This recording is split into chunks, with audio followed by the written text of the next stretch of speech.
I have chosen the text Hills Like White Elephants by Ernest Hemingway. I have made a disposition and I would like to talk about the summary. And I have made 2 analyzing questions that I would like to answer. And last but not least, I would like to draw some parallels to the movie Midnight in Paris. And then the summary. Hills Like White Elephants by Ernest Hemingway begins with a very long and detailed description of the story's setting, which is a train station surrounded by lots of trees, fields and hills in Spain. An American man and his girlfriend sits at a table outside the station, waiting for a train to Madrid. Suddenly the girl says that the hills look just like white elephants, to which the American man responds that he has never seen one. They order more drinks and they begin to discuss about the taste of the alcohol. The situation between them is weird, and they suddenly begin to discuss whether the girl should have an operation. The text doesn't say directly what kind of operation the girl is considering, but the reader learns that the girl is pregnant and the American is trying to convince her to get an abortion. The girl then walks over to the end of the station and wonders aloud whether they could really be happy if she get this abortion. They argue for a while until the girl gets tired of the American man and promise him to stop talking.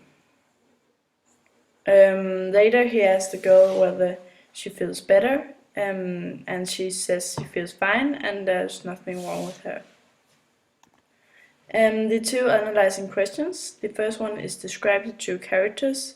Who are they and what do we learn about them? And the second one is what is the intention of the situation, the development, and the final situation. And the first characterization is the girl. The girl, who's called Jig, is dreaming and imagining about a future further on. She rather does not want to think or talk about the abortion. She avoids the topic about the abortion because it's filled with dilemmas and consequences for her. In the text she seems helpless, confused and indecisive. And then to the man. The man is trying to persuade Jig to get the abortion, and he points out the benefits for them and their future relationship. Of all the things they could have and all the things that they could experience together if they didn't get a child. And I have a quote, "Come back in the shade," he said.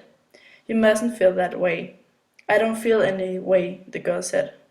"I just know things." Jig knows that if she decides to keep the baby, he will leave her for some time. He knows that the operation is not good for her, but he pushes the thought away, but he still makes it very clear that what his opinion about the abortion is to her, and how much it limits everything. And that makes him kind of selfish.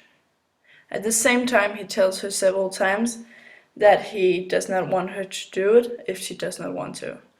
And that's kind of ironic. And then the second question.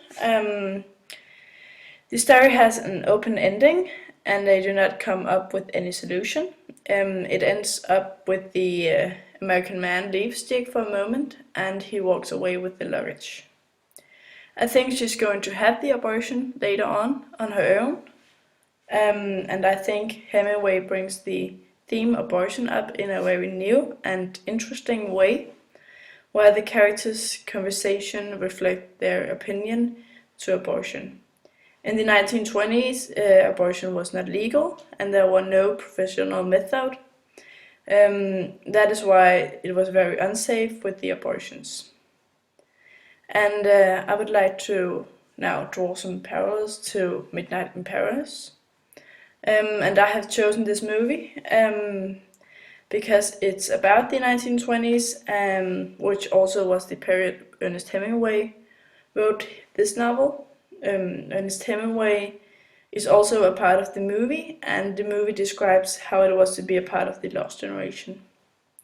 Traveling in Europe was a big part of Hemingway's career, and he once said following: "If you are lucky enough to have lived in Paris as a young man, then wherever you go for the rest of your life, it stays with you, for Paris is movable feast."